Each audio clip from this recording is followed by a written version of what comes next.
Hello, this is Dave, and this is the second part of the JC Exposed video. I made the mistake of actually saying the name of this idol, where it says in Exodus 23:13, "And in all things that I have said unto you, be circumspect, and make no mention of the name of other gods, neither let it be heard out of thy mouth." So I will not be using the name, but JC, or the New Testament Messiah instead. Now, there are a vague number of supposed prophecies of JC. Some say 300, others say 400, and all sorts of numbers in between. Now, I personally believe that the uncertainty is deliberate. It means that if one of these prophecies is conclusively disproved, then it can be claimed not to be one of the main prophecies. So I'm going to take a look at the so-called prophecies that keep cropping up whenever a Christian tells me that JC was spoken of in the Book of Remembrance. Namely, Isaiah 7:14, Isaiah 9:6, Isaiah 53, Proverbs 8:23, Micah 5:2, Psalms 22, Psalms 110:1, and Daniel 9:25. These so-called prophecies all seem to follow the same pattern. They are isolated verses, or in some cases partial verses, that are meant to be read as standalone statements, which sound all prophetic and New Testament Messiah-like, but somehow they're assuming that the prophets, while speaking about contemporaneous events, suddenly switch in mid-sentence to saying a few words about a character in the far future, and then immediately go back to the events at hand, which is kind of ridiculous really, isn't it? But if you were to take the heretical step of actually reading these verses in context, then it's obvious that they're not prophecies of a New Testament Messiah at all. Whereupon the determined Christian will fall back to saying that it's some kind of dual prophecy, something that isn't supported by Scripture or even mentioned anywhere in the Book of Remembrance. And it bears repeating that if the JC story was real, then it would be the most amazing event in the history of history. The Most High Creator of all things, incarnating on earth in the flesh. There can be nothing more important than that. So why does the Book of Remembrance, a book that covers the last phase of earth's history, beginning at Adam, right through to the last days, why is this book not aware of this event? Especially when the Most High promises that he'd reveal such things to us. Amos 3:7.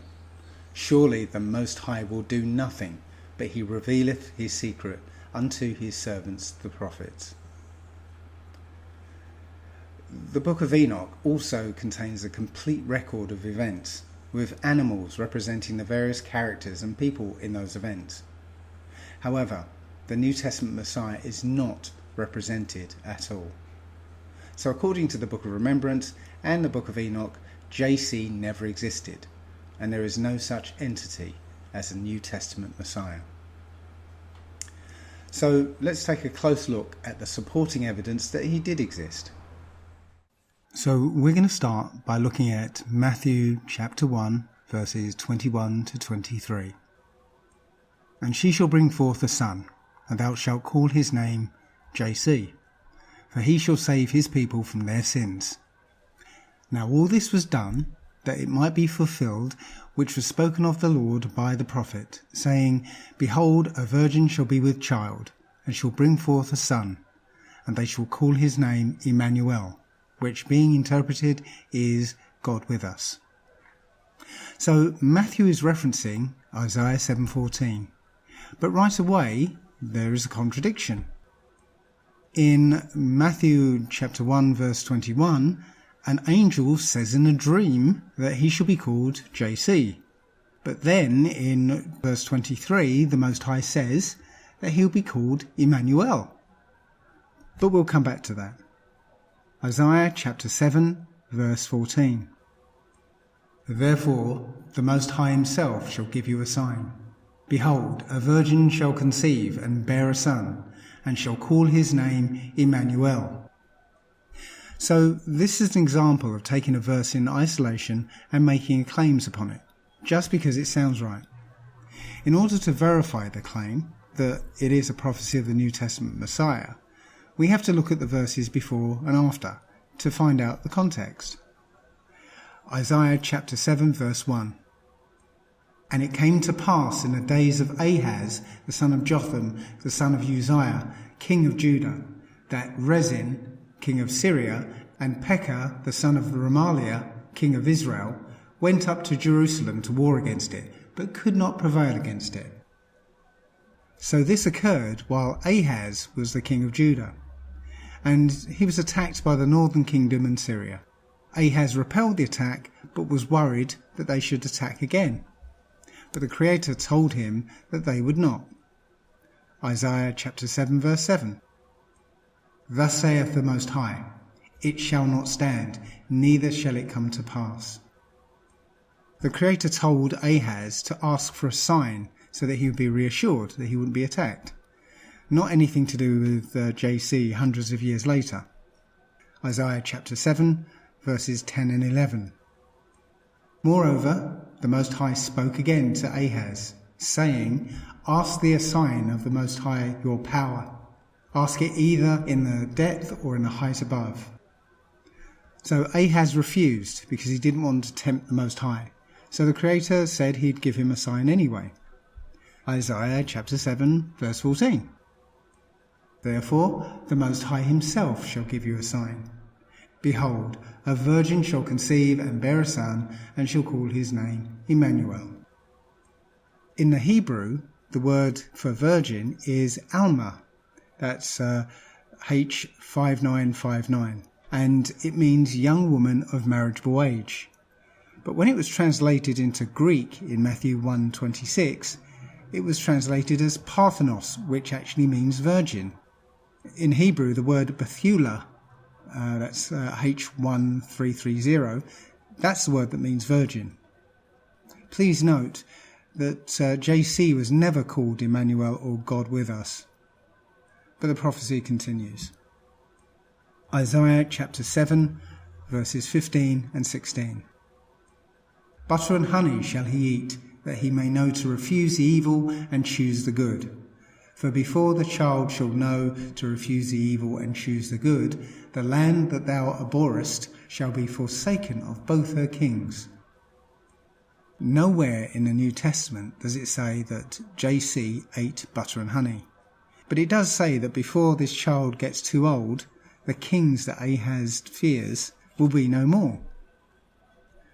The next verses describe what the Most High does to the land to create an abundance of butter and honey in the days of Ahaz. Isaiah chapter 7 verse 18. And it shall come to pass in that day that the Most High shall hiss for the fly that is in the uttermost part of the rivers of Egypt, and for the bee that is in the land of Assyria. And Isaiah chapter 7 verses 21 and 22. And it shall come to pass in that day that a man shall nourish a young cow and 2 sheep, and it shall come to pass for the abundance of milk that they shall give, he shall eat butter, for butter and honey shall everyone eat that is left in the land. So because of what the Most High did to the land, there was an abundance of butter and honey that everyone ate, including the child. So Isaiah chapter 7 verses 15 to 16 is a timeline marker that gave Ahaz an indication of when the prophecy will be fulfilled. So first the king of Assyria is killed. That's 2 Kings chapter 15 verse 30. And Hoshea son of Elah made a conspiracy against Pekah the son of Remaliah, and smote him and slew him, and reigned in his stead in the 20th year of Jotham son of Uzziah. And then the northern kingdom. Isaiah chapter 9 verses 11 and 12. Therefore the Most High shall set up the adversaries of Rezin against him, and join his enemies together, the Syrians before and the Philistines behind. And they shall devour Israel with open mouth. For all this his anger is not turned away, but his hand is stretched out still. 2 Kings chapter 16 verse 9. And the king of Assyria hearkened unto him, For the king of Assyria went up against Damascus, and took it, and carried the people of it captive to Kir, and slew Rezin. Prophecy fulfilled.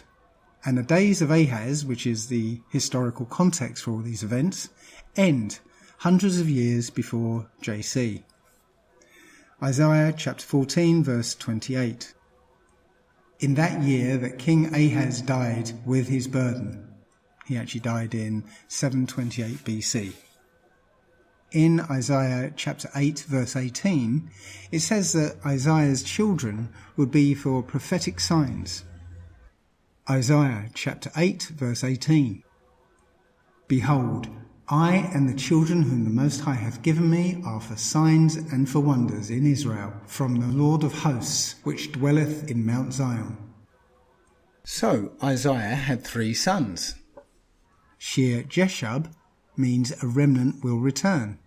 Emmanuel means God is with us. Meher Shalel Hashbaz means the spoil speeds, the prey hastes, all of which were used as prophetic signs. Emmanuel's name was to be a sign that within a year or so, Assyria will come and plunder both Israel and Syria. And sure enough, in 2 Kings chapter 15:27, it tells that Pekah reigned for 20 years. And in 2 Kings chapter 16 verse 1, Ahaz became king in Pekah's 17th year. So the prophecy occurred within a 3-year window. 2 Kings chapter 15:27, in the 52nd year of Azariah king of Judah, Pekah the son of Remaliah began to reign over Israel in Samaria, and reigned 20 years. 2 Kings chapter 16 verse 1. In the 17th year of Pekah the son of Remaliah, Ahaz the son of Jotham, king of Judah, began to reign. So it's really narrowing down exactly where that prophecy was fulfilled. So Matthew was being very deceptive. In Isaiah, it says that the boy's mother will call his name Emmanuel. But Matthew changes it to an unnamed they, who shall call his name Emmanuel. However, nowhere in the New Testament does anyone ever call him Emmanuel, or give him the title God with us. The Most High does not lie, nor does he change. So if Isaiah chapter 7 verse 14 is a prophecy of the New Testament Messiah, then the Most High commanded that his name shall be Emmanuel. So why then is he not named Emmanuel? So you've got to ask, did the Most High lie, or did he change his mind? So move on to Isaiah chapter 9 verse 6. For unto us a child is born, unto us a son is given, and the government shall be upon his shoulder, and his name shall be called Wonderful, Counselor, the Mighty God, the Everlasting Father, the Prince of Peace. The word is denotes present tense, not future. And the word us is referring to the people of Judah, including Isaiah himself. So Isaiah was speaking of an event that occurred, once again, in the days of Ahaz. And that is from Isaiah chapter 7 verse 1 to chapter 14 verse 28. And what a surprise. King Ahaz had a son, Hezekiah, whose name means Mighty God. And the government did fall upon his shoulders when he later became King Hezekiah, and peace reigned in his days. And the chapters in Isaiah after King Ahaz dies are about King Hezekiah. JC was never called Wonderful or Counselor or the Mighty God or the Everlasting Father or the Prince of Peace. In fact, in Matthew chapter 10 verse 34, JC actually says that he's not the Prince of Peace. Matthew chapter 10 verse 34. Think not that I am come to send peace on the earth. I came not to send peace, but a sword. It is not the case that Isaiah is speaking about Ahaz and Hezekiah in these chapters, and then suddenly without warning says a few words about a New Testament Messiah 700 years in the future, and then just as suddenly goes back to speaking about Ahaz and Hezekiah. This is another lie about Isaiah prophesying JC. Now let's look at Isaiah chapter 53 verse 2. Now Christians point to Isaiah 53 and say, look, it's JC who was despised, bruised and wounded. But was it? We can look at Isaiah chapter 49 verse 7. Thus saith the Most High, the Redeemer of Israel and his Holy One, to him whom man despiseth, to him the nations abhorreth, to a servant of rulers, kings shall see and arise, princes shall also worship, because of the Most High that is faithful. So is it only JC who is bruised and wounded? Well, in Jeremiah chapter 30 verse 10 it says, Therefore fear thou not, O my servant Jacob, saith the Most High, neither be dismayed, O Israel, for lo, I will save thee from afar, and thy seed from the land of their captivity. And Jacob shall return and be in rest, and be quiet, and none shall make him afraid. Jeremiah chapter 30 verse 12. For thus saith the Most High, Thy bruise is incurable, and thy wound is grievous. So there it's still talking about Israel. Jeremiah chapter 30 verse 14. All thy lovers have forgotten thee, they seek thee not, for I have wounded thee with the wound of an enemy, with the chastisement of a cruel one, for the multitude of thine iniquity, because thy sins were increased. Isaiah chapter 53 verse 2 is referring to someone as he, and the Christians are claiming that is JC. So who is he? Well, if you go back to chapter 52 verse 13, it's the first time that he is mentioned. Isaiah chapter 52 verse 13. Behold, my servant shall deal prudently. He shall be exalted and extolled and be very high. So now we know that he is the Most High servant. But who is the servant? Is it JC? Well, if we go back to chapter 49 verse 3, it says, Isaiah chapter 49 verse 3, And said unto me, Thou art my servant, O Israel, in whom I will be glorified.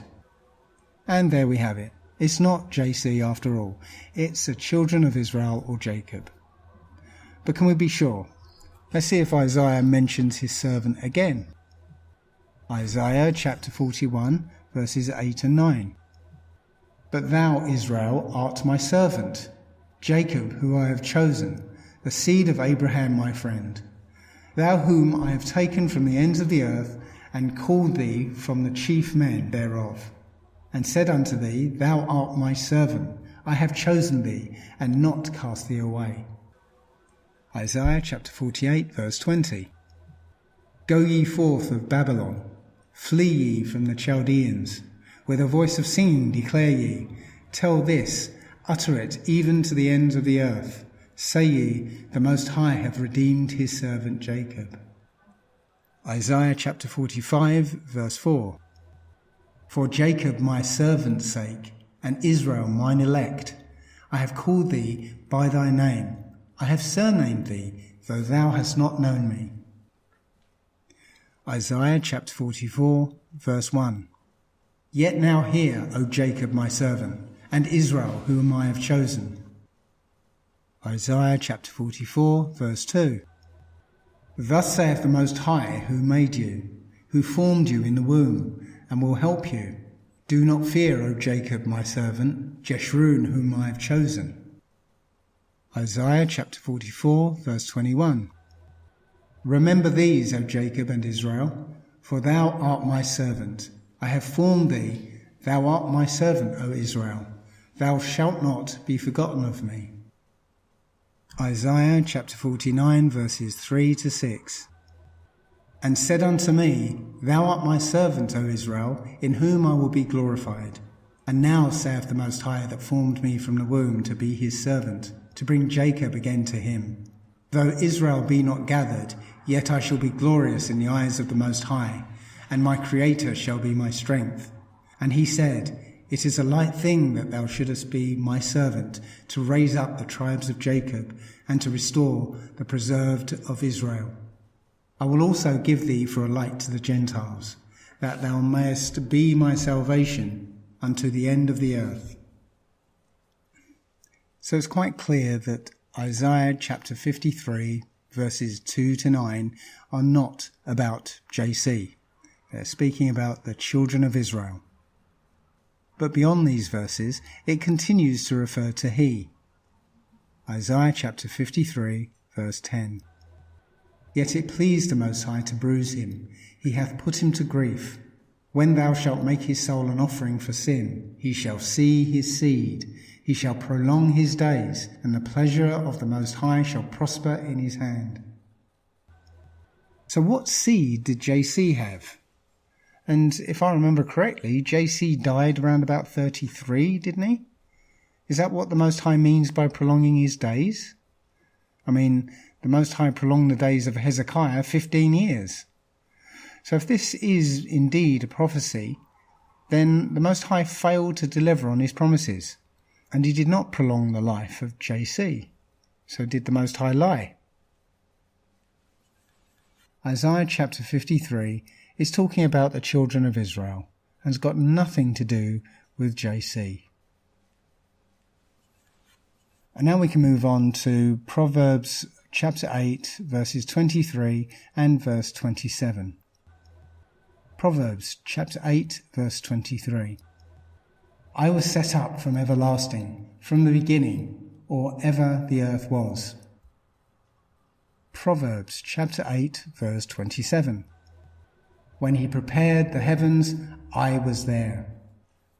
So the contention of the Christians is the I in these verses is JC. Well, first of all, what are Proverbs? Well, they are the wisdom of Solomon, the wise sayings of Solomon. How did I know that? Proverbs chapter 1 verse 1. The Proverbs of Solomon, the son of David, king of Israel. So this is Solomon speaking, giving advice as a father to a son or a teacher to a student. But in chapter 7, he starts talking about wisdom itself, and he personifies it as a woman, just like some writers personify the sea as a woman. Proverbs chapter 7. Say unto wisdom, thou art my sister, and call understanding thy kinswoman. And then later he switches perspective and begins speaking of wisdom in the first person. Proverbs chapter 8 verse 12. I, wisdom, dwell with prudence, and find out knowledge of witty inventions. Solomon continues to refer to wisdom in the first person until chapter 9, where he reverts to speaking of her, wisdom, in the second person. Proverbs chapter 9 verse 1. Wisdom hath builded her house, she hath hewn out her 7 pillars. So what Solomon is saying is that the Most High acquired her, that's wisdom, before all else, and through her he gave order to chaos, and that seeking her is the goal of the righteous life. It's not prophecy, not referring to anyone in the future, and it has absolutely nothing to do with JC. It's just another Old Testament verse taken out of context to support a pagan demigod. So another verse that's pointed out by the Christians is Micah chapter 5 verse 2. So, Micah chapter 5 verse 2. But thou, Bethlehem Ephratah, though thou be little among the thousands of Judah, yet out of thee shall come forth unto me, that is to be ruler in Israel, whose goings forth have been from of old, from everlasting. Well, again, this sounds very JC-like, coming from Bethlehem and, becoming ruler in Israel, that sort of thing. But in actual fact, it's talking about David. How do we know? 1 Samuel chapter 17, verse 12. Now David was the son of the Ephrathite of Bethlehem, Judah, whose name was Jesse, and he had 8 sons. And the man went among men for an old man in the days of Saul. Now I'm going to take a look at Psalms chapter 22, verses 1, 15 to 16, and 18. Psalms chapter 22, verse 1. my God, why hast thou forsaken me? Why art thou so far from helping me, and from the words of my roaring? Again, this sounds very JC-like. These were supposedly the words he spoke from the cross to himself, but didn't answer himself and didn't help himself. So let's leave this one to one side, and we'll deal with the whole of chapter 22 together. Psalms chapter 22, verses 15 to 18.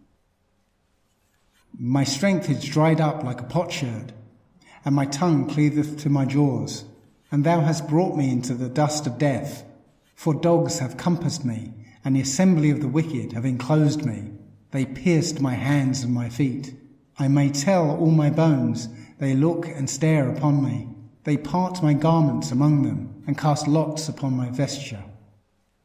The word that sounds all JC-like is the word pierced, as in, they pierced my hands and feet. And that word in Hebrew is kara. That's Strong's number 3738. And it means digging, gouging, binding, tying up, or surrounding. But in the Tanakh, it's the word ari. That's H738. So let's go to H738 and see what it says. And yeah, it actually says lion. But if we go and take a look at all the places where this word is used, what do we find? Psalms 22, verse 16. This reference has been altered so that you would think it was about JC. So the verse could read more like lions they maul my hands and feet. Psalm 22, like all other psalms, is a prayer, and prayers follow the same pattern. A description of the problem, that's Psalms chapter 22, verses 1 to 18.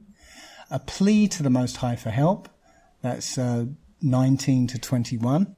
And then a declaration of gratitude, and what the one praying will do if the prayer is answered. That's chapters 22 to 31. It's a prayer, not a prophecy. And still in Psalms, we go to Psalms 110 and 1. Psalms chapter 110, verse 1. The Most High said unto my Lord, sit thou at my right hand, until I make thine enemies thy footstool. The Christians like to think that this is David speaking about JC. But if you read Psalms chapter 72, verse 20, it says at that point, Psalms chapter 72, verse 20, the prayers of David, the son of Jesse, are ended. So, all subsequent psalms were not written by David, but most likely one of his singers, such as Asaph. So let's paraphrase this from Asaph's point of view. The Most High said unto my Lord David, sit thou at my right hand, until I make yours, David's, enemies your footstool. And now we come to the jewel in the Christian crown, Daniel 9:25. Daniel chapter 9, verses 25 and 26. Know therefore and understand that from the going forth of the commandment to restore and to build Jerusalem unto the Messiah the Prince shall be 7 weeks, and 62 weeks the street shall be built again, and the wall even in troubled times. And after 62 weeks shall the Messiah be cut off, but not for himself, and the people of the prince that shall come shall destroy the city and the sanctuary, and the end thereof shall be with a flood, and unto the end of the war desolations are determined. So let's see what the Christians say about this prophecy. This is Zen Garcia. The prophet Daniel lived more than 500 years before the birth of Jesus. Nevertheless, Jehovah revealed to Daniel information that would make it possible to pinpoint the time when Jesus would be anointed or appointed as the Messiah or Christ. Daniel was told, you should know and understand that from the issuing of the word to restore and rebuild Jerusalem until Messiah, the leader, there will be 7 weeks, also 62 weeks. So this is giving you a specific time. And we know that the rebuilding of Jerusalem, that was after Nebuchadnezzar's um, dispensation, diaspora of the Hebrew people for the 70 years, and then Cyrus and Darius allowed them to return to the Holy Land and funded the rebuilding of the temple. So that's what it's speaking about. And so if you break down the math on that, it says, to determine the time of the Messiah's arrival, first we need to learn the starting point of the period leading to the Messiah. According to the prophecy, it is from the issuing of the word to restore and to build Jerusalem. When did this issuing of the word take place? According to the Bible writer Nehemiah, the word to rebuild the walls around Jerusalem was issued in the 20th year of King Artaxerxes. That's Nehemiah chapter 2, verse 1 and 5 through 8. Historians confirm that the year 474 BCE was Artaxerxes' first full year as ruler. Therefore, the 20th year of his rule was 455 BCE. Now we have the starting point for Daniel's messianic prophecy. That is 455 BCE. Daniel indicates how long the time period leading to the arrival of the Messiah, the leader, would last. The prophecy mentions 7 weeks, also 62 weeks, a total of 69 weeks. How long is this period of time? Several Bible translations note that these are not weeks of 7 days, but weeks of years. That is, each week represents 7 years. This concept of weeks of years or 7-year units was familiar to Jews of ancient times. For instance, they observed a Sabbath year every 7th year. Therefore, the prophetic 69 weeks amount to 69 units of 7 years each, or a total of 483 years. Now, all we must do is count. If we count from 455 BCE, a period of 483 years takes us to the year 29 CE. That was exactly the year when Jesus was baptized and became the Messiah. Is that not a remarkable fulfillment of Bible prophecy? The 70 years prophesied by Jeremiah began in 606 BC, when the southern kingdom were taken into captivity in Babylon. But when the kingdom fell to the Medes and the Persians, Daniel was confused, as he saw that the 70 years had not expired in 538 BC. The angel Gabriel told Daniel that there were still 70 weeks to go. Daniel 9:24. 70 weeks are determined upon thy people and upon thy holy city, to finish the transgression, and to make an end of sins, and to make a reconciliation for iniquity, and to bring in the everlasting righteousness, and to seal up the vision and the prophecy, and to anoint the most holy. Then the angel gave Daniel a timeline for the 70 weeks. Daniel 9:25. Know therefore and understand that from the going forth of the commandment to restore and to build Jerusalem unto the Messiah the Prince shall be 7 weeks, and 62 weeks the street shall be built again, and the wall, even in troubled times. So in 7 weeks there would be a commandment for the Messiah, the Prince of Jerusalem, to rebuild the temple. 2 Chronicles chapter 36, verses 22 to 23. Now in the first year of Cyrus, king of Persia, that the word of the Most High, spoken by the mouth of Jeremiah, might be accomplished, the Most High stirred up the spirit of Cyrus, king of Persia, that he made a proclamation throughout all his kingdom, and put it also in writing, saying, Thus saith Cyrus, king of Persia, all the kingdoms of the earth hath the Most High of heaven given me, and he hath charged me to build him an house in Jerusalem, which is in Judah. Who is there among you of all his people? The Most High be with him, and let him go up. Isaiah chapter 44, verse 28.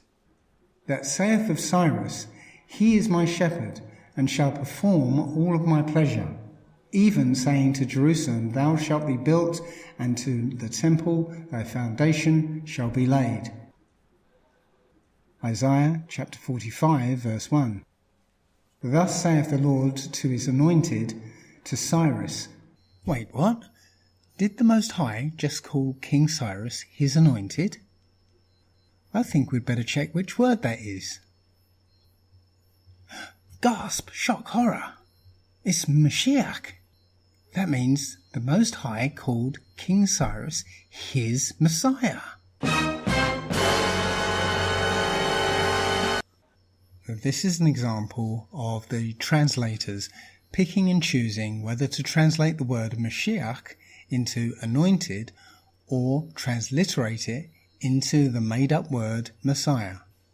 And in this case, the Christian translators could not have the text call King Cyrus the Messiah.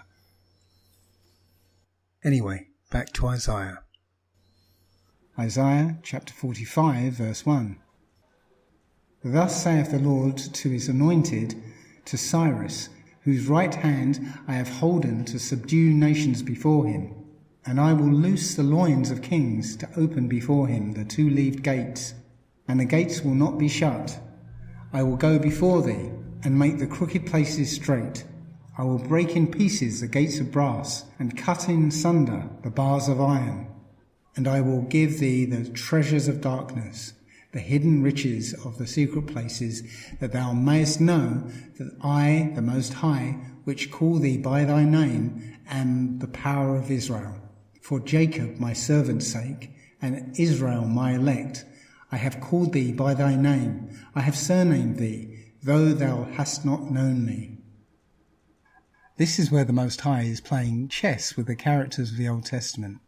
In Isaiah, he's prophesying the rise of King Cyrus, and we see him making Cyrus his Messiah, his anointed one, prosperous, so that Cyrus can be the agent that returns the Israelites back to Jerusalem. Ezra chapter 1 verse 1.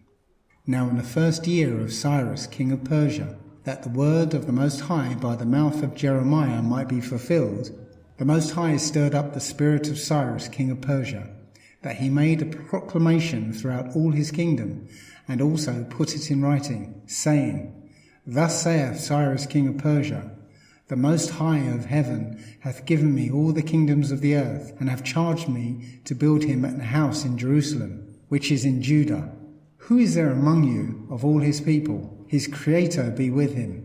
And let him go up to Jerusalem, which is in Judah, and build the house of the Most High of Israel.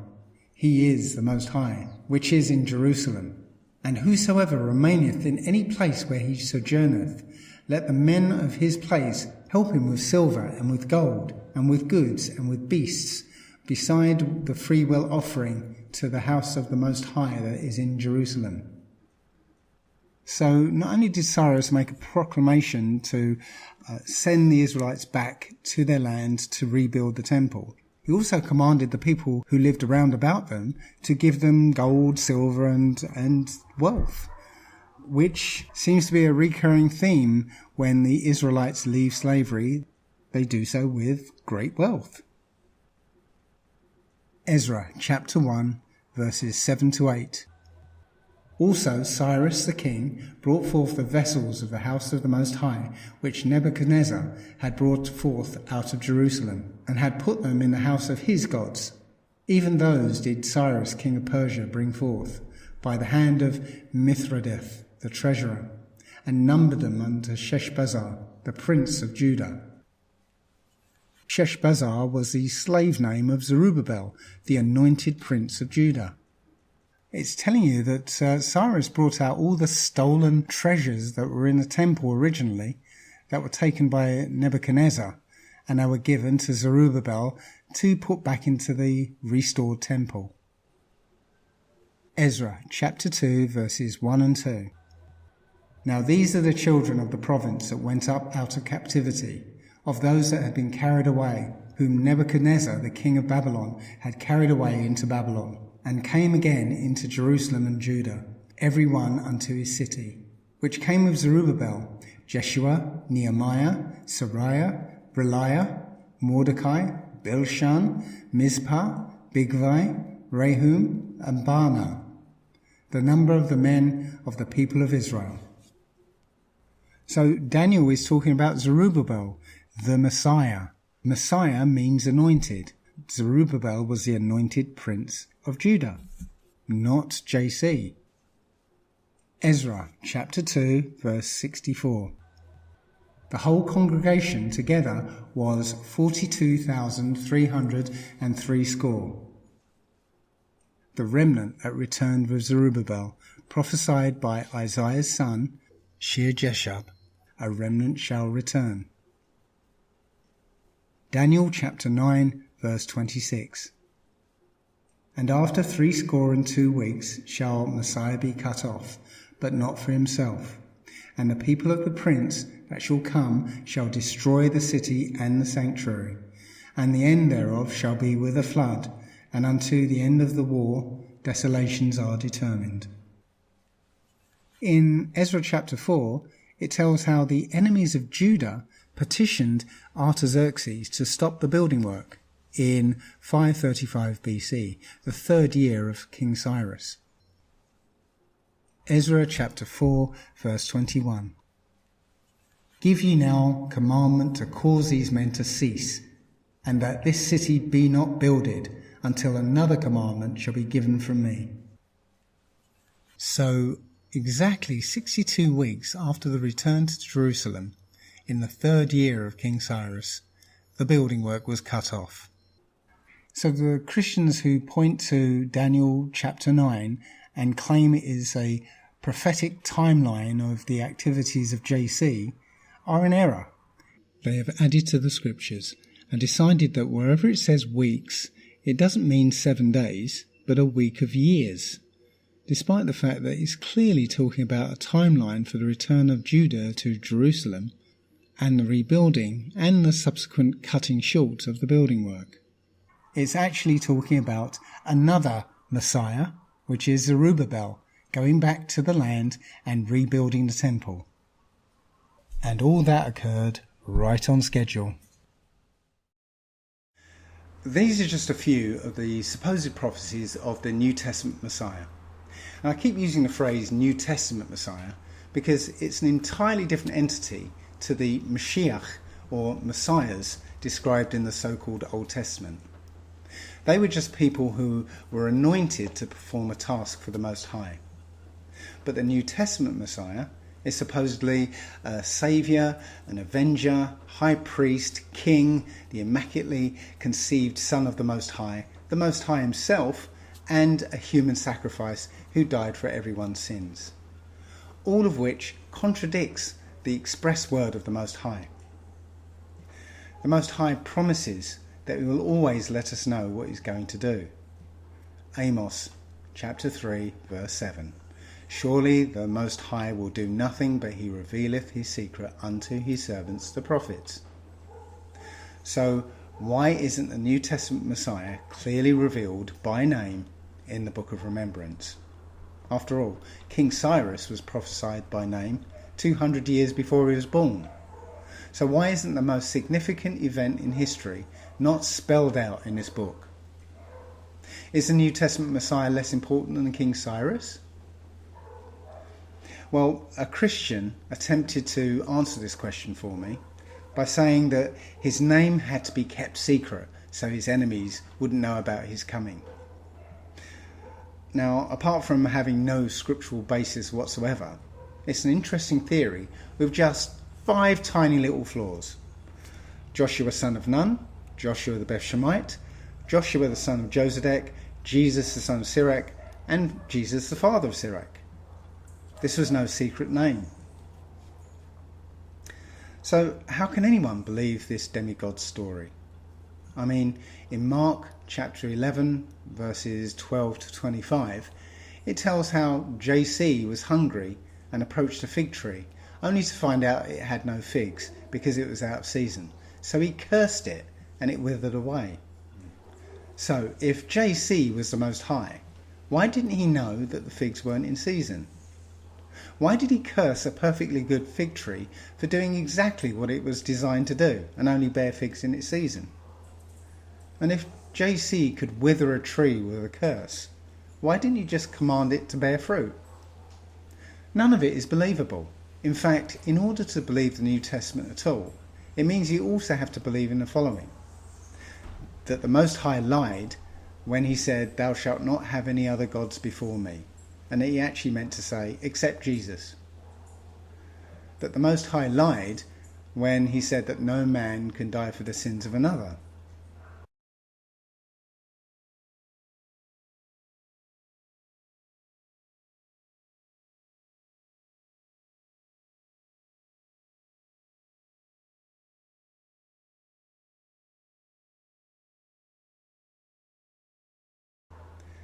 That the Most High lied when he said that he is the only Saviour.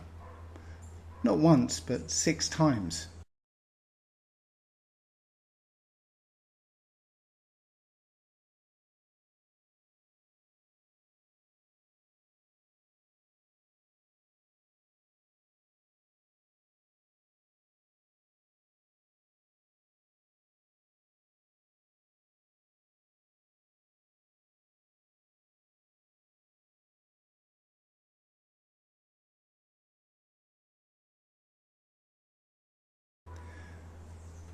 That the Most High lied when he says he does not do anything unless he reveals it to his prophets.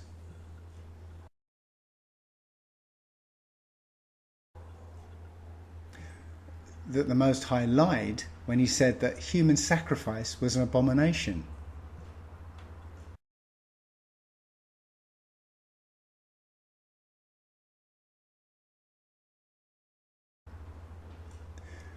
That the Most High lied when he says he doesn't change.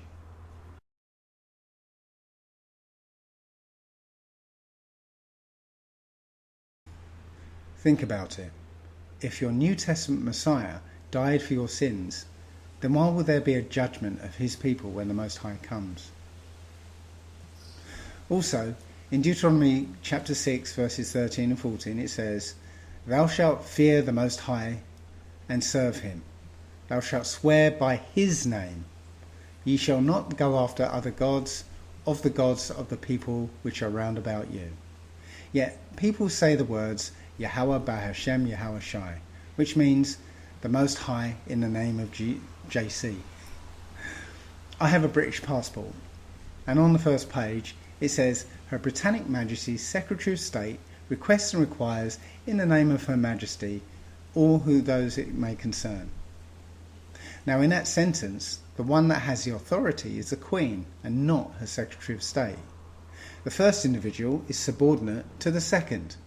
So when the Hebrew says Yahweh Bahashem Yahweh Shai, they are placing the Most High in a subordinate position and subject to the authority of JC, which is deeply blasphemous and breaks the first commandment every time it's uttered. Otherwise, the Most High lied again when he said that he does not share his glory with another.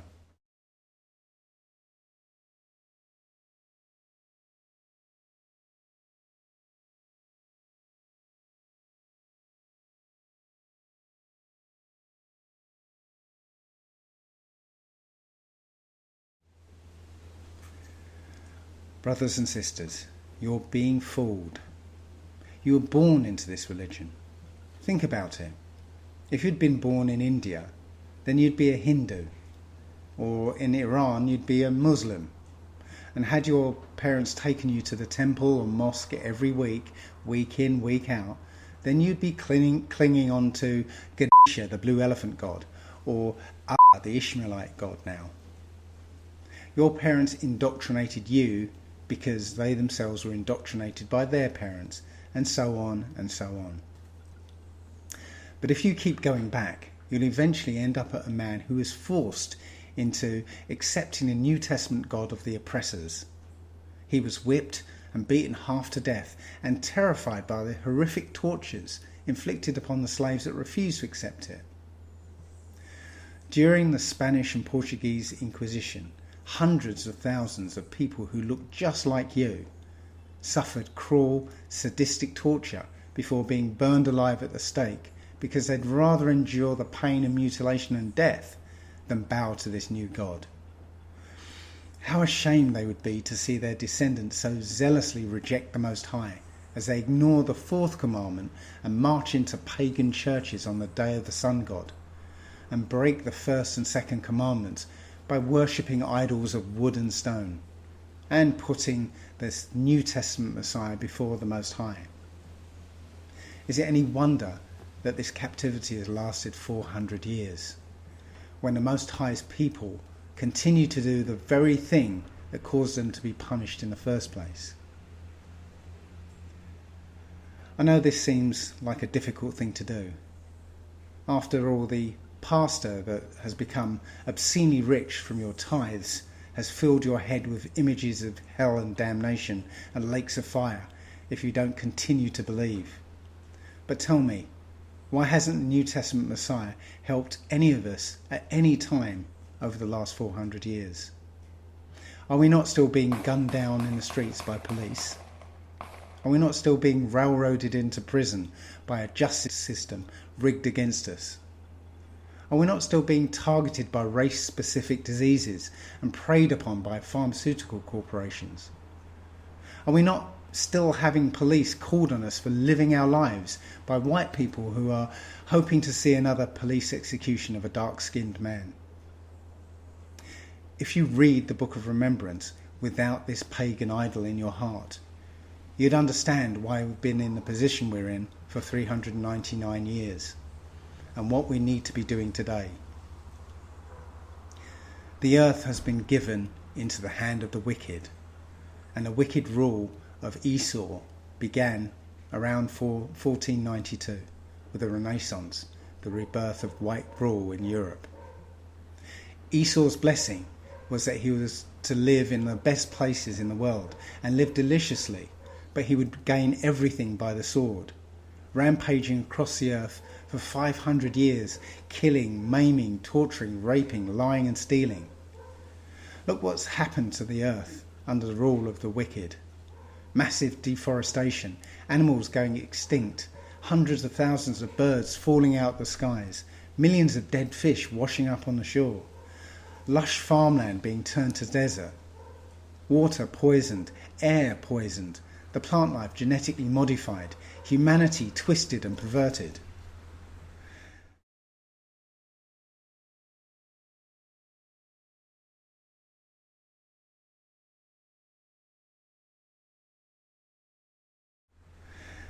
But Esau's blessing was only a temporary one. It was Jacob who got the real blessing, the real inheritance.